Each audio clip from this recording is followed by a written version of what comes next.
Hello again, good evening to you. Welcome to Business Live. Now, some pharmaceutical companies are giving assurance that they will do their best to restock supply of hand sanitizers and other disinfectants as demand continues to grow amidst coronavirus outbreak in Ghana. Pharmaceutical company ECP is, however, warning the situation may lead to an increase in prices in the future. What we have currently is 8 cedis.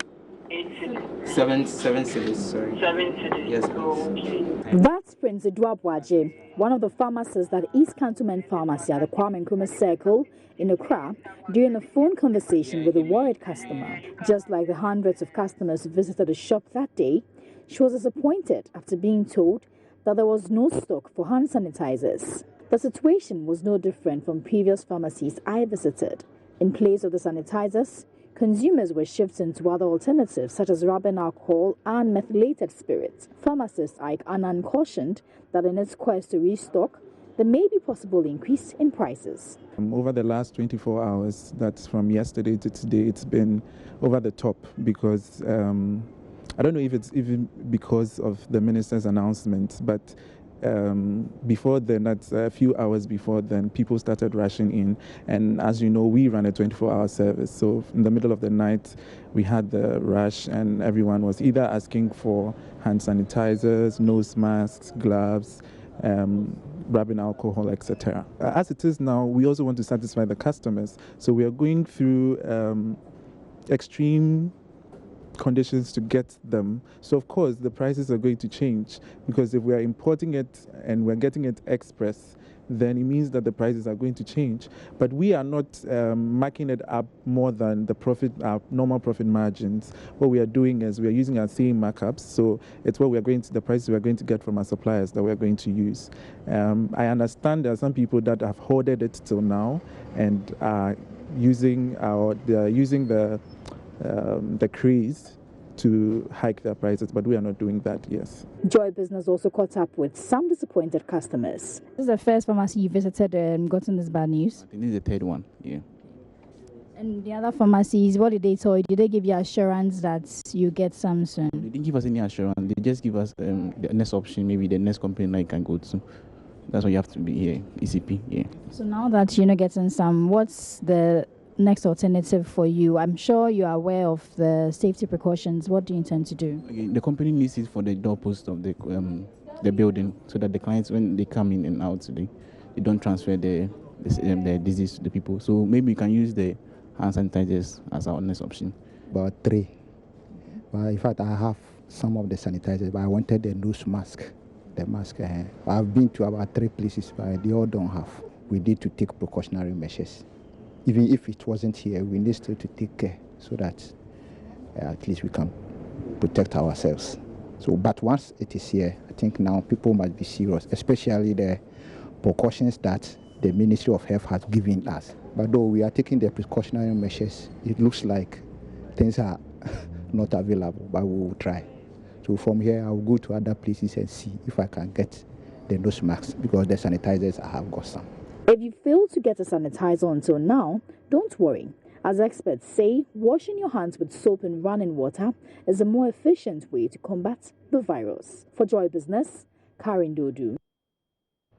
All right, so we're bringing you some developments from Kumasi shortly. But before then, the IMF says the current shutdown of its office in Ghana is to test the capacity to manage the coronavirus outbreak. The fund has asked its staff not to report to work today, but rather carry out all their work online or within the virtual space because of the coronavirus outbreak. According to sources close to the fund, this is part of several simulation exercises to get them ready should any of its staff be infected. Joy Business understands that as of now, all activities are being done online or on virtual platforms. The source adds that this is to ensure that operations in the country do not grind to a halt should the coronavirus outbreak get out of hand in the country, thereby hitting the operations.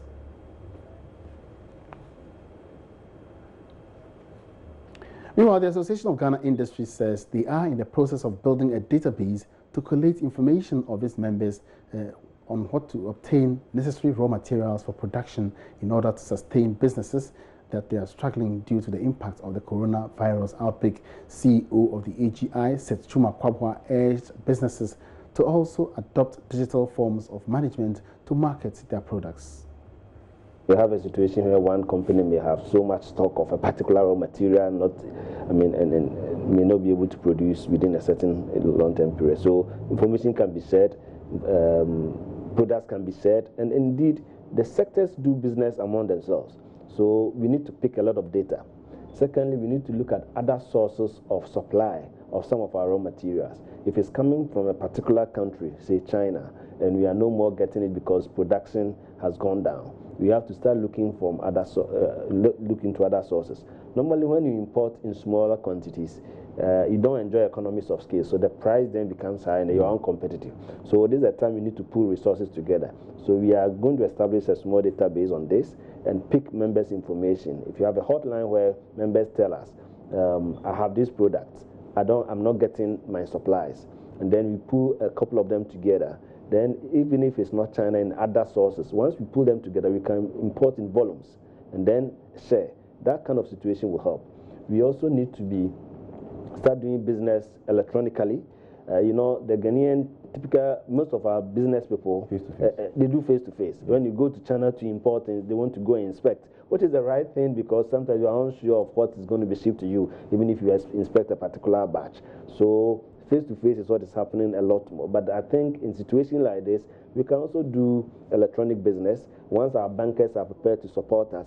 So we need to also look at the business model in dealing with situations like this, so that you don't always have to go face-to-face, because they must also survive, they must produce. Even if there's coronavirus, I'm sure some of the factories will still be working. The challenge is the traveling. You know, the movement of the people to do the business is always the challenge. But if you develop, good network and you have credible people you are working with, banks helping and all that, and the banks should come in here to help as well, so we can have special arrangement that enable people to do business electronically.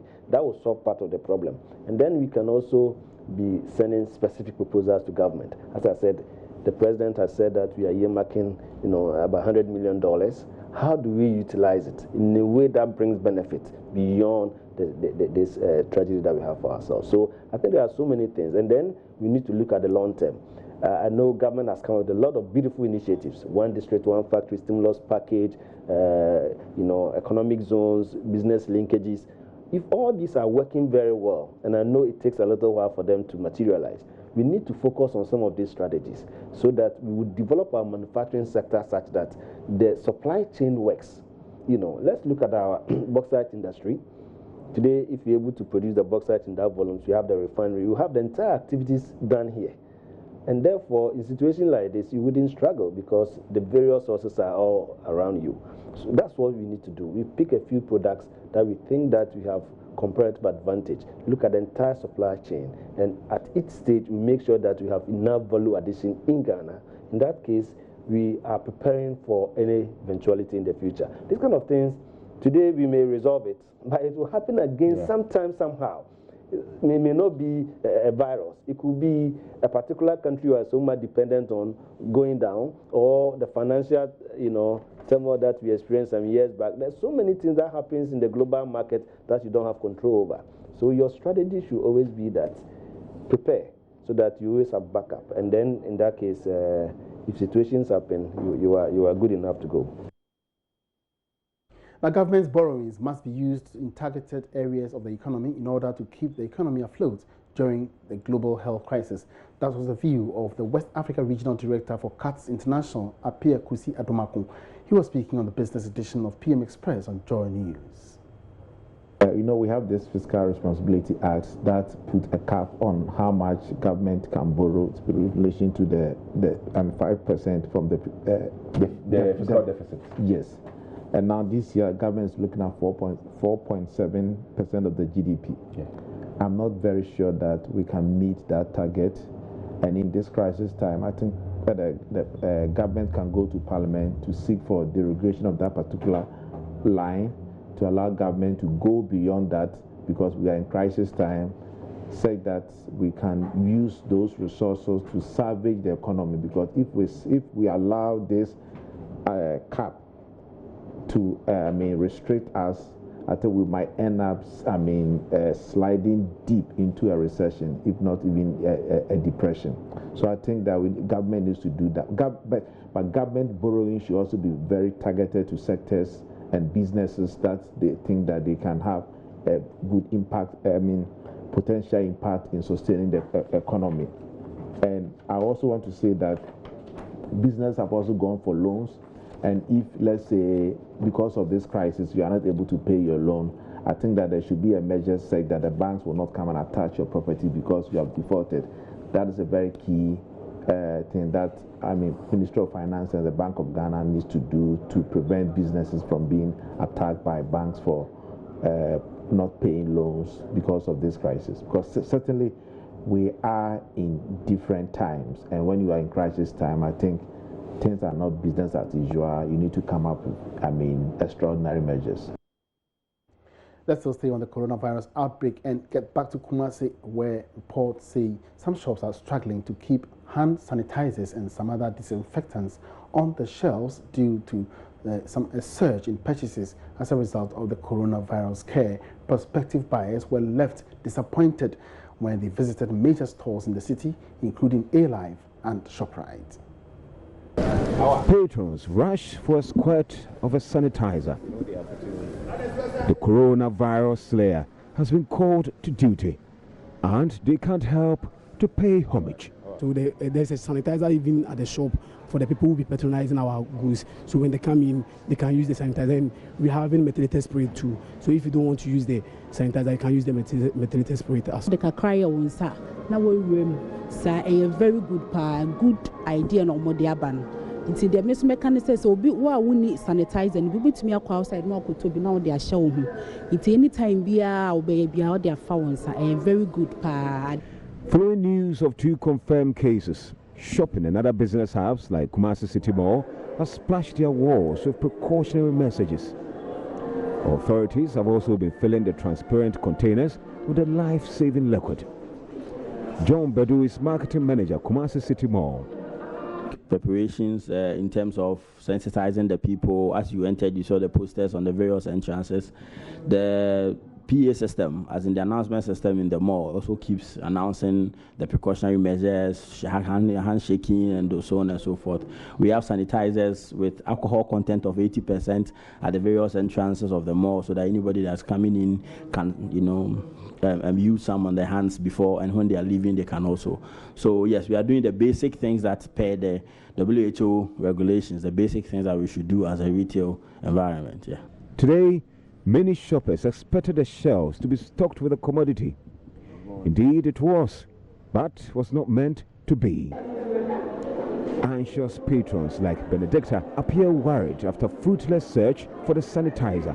When I got there and then I asked I wanted to buy sanitizers, they told us that they were out of sanitizer, and they are surprised at how quickly this morning everything is gone, because yesterday they had quite a sizable number of stock. Yes. And you told me you've gone to A-Live also. Yes, I've been to A-Live, and then A-Live 2 is out. This morning they are saying people came to buy everything, so they are now trying to get stock too. At the China Mall, the situation is no different. Those sanitizers are available for use by visitors. None was in stock for people to buy. Manager Alex Lambert reveals stocks ran out early. When we came in the morning to open the shop, there was a lot of customers standing outside there. So as soon as we opened the shop, they jump in there and then pick all the hand sanitizer that we have. So if you can come and then have a look, the place is empty. And we call our suppliers, and they are on the way coming to give us some. This is where they are, and they just jump in and then take everything away.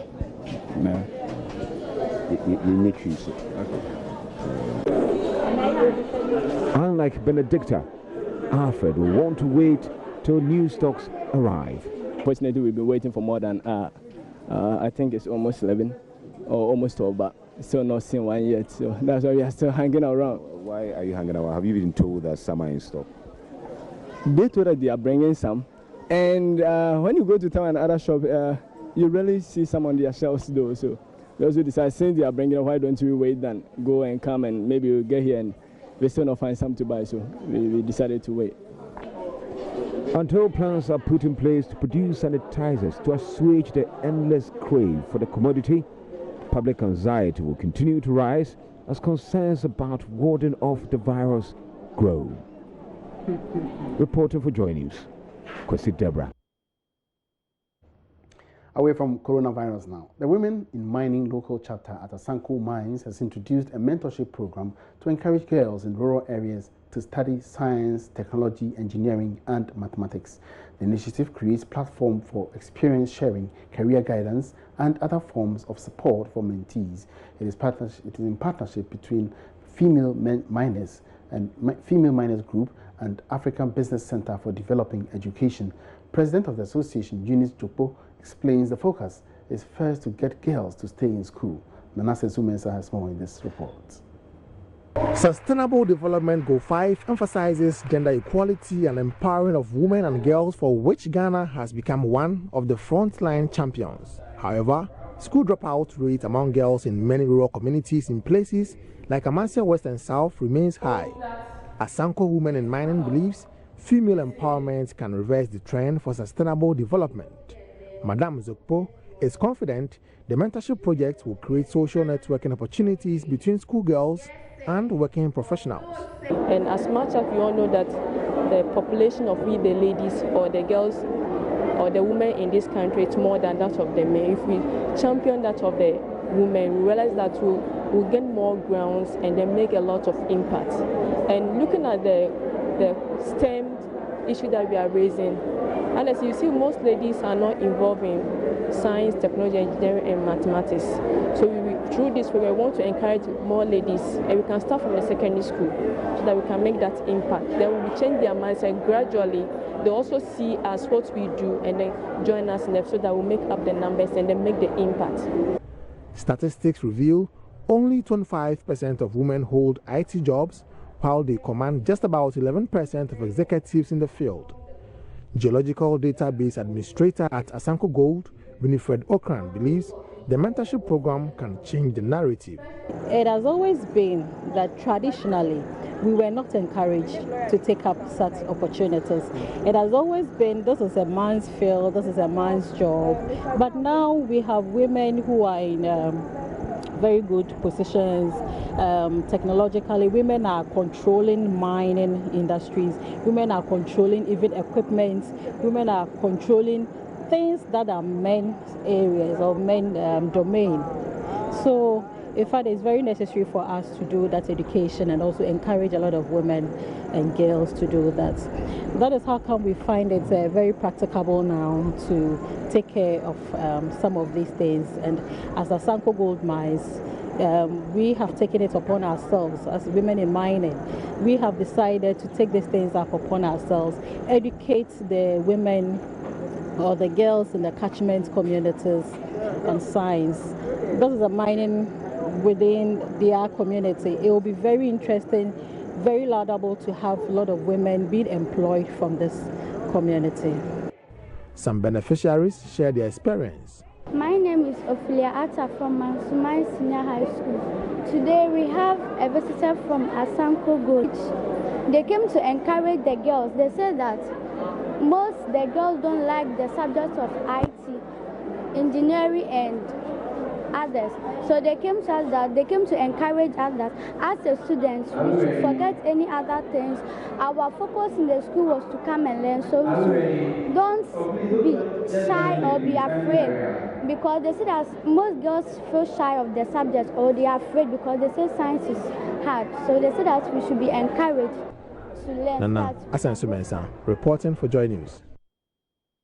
Production, sales and patronage of tie and dye fabric took the local textile industry by storm in the mid-80s and early 90s. It, however, faded out but resurfaced by the turn of the century.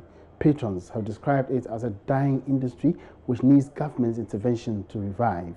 As we mark Ghana Month, Queen Beulah of Love Business looks into how the industry has evolved and challenges posed by competitive products, mostly foreign fabrics, in this feature. So you just soak your fabric in water for some few minutes, you take it out, mix your dye solution. Here on the KNUST campus, Nafisa Azuma, a fashion and textile designer at Kumasi Technical University, takes her students through the process of tie-dye production. And after that, she is worried, despite the cumbersome nature of the process, patronage of the fabric is very low. I think the tie and dye industry has really gone down the years. People are not patronizing and they are not interested in tie and dye because of the Chinese inferior made tie and dye and batik fabrics in the tie and dye's business initial boom and the employment is created suffered an early jolt due to what was believed to be a conspiracy by second-hand clothing dealers who found it a threat to their business.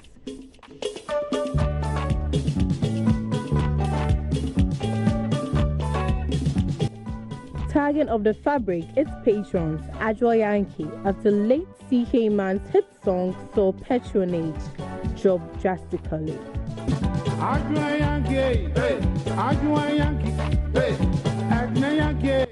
After a long while, the industry was reactivated in the early 2000s by competition from cheaper products, mostly from China. The situation is compounded by high costs of imported chemicals for production.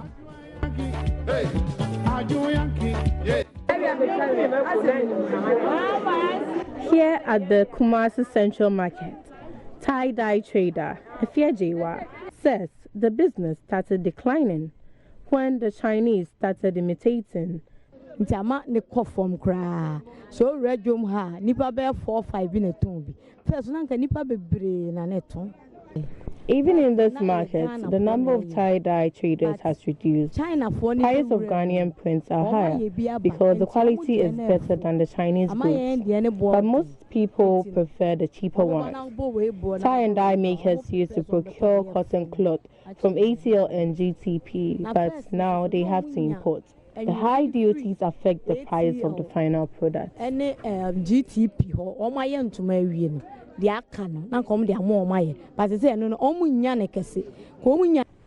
Madam Aboagye-Wiafe says the local tie-dye is more expensive than foreign ones. She said this one is the Ghana-made cloth, tie and dye cloth, and this one is the Chinese-made. And as you can see, this one is rubber-like, and this one is pure cotton. But she explains that people prefer the Chinese-made to the Ghana-made because the Ghana-made is 45 cedis per yard. Sorry, for the 6 years. And that will be it for Business Live this evening. Many thanks for watching. For more business news, log on to myjoyonline.com/business, where we have headlines of the day's news items featured prominently there. You can take a look at the stories. My name is Aboagye-Wiafe. Have a great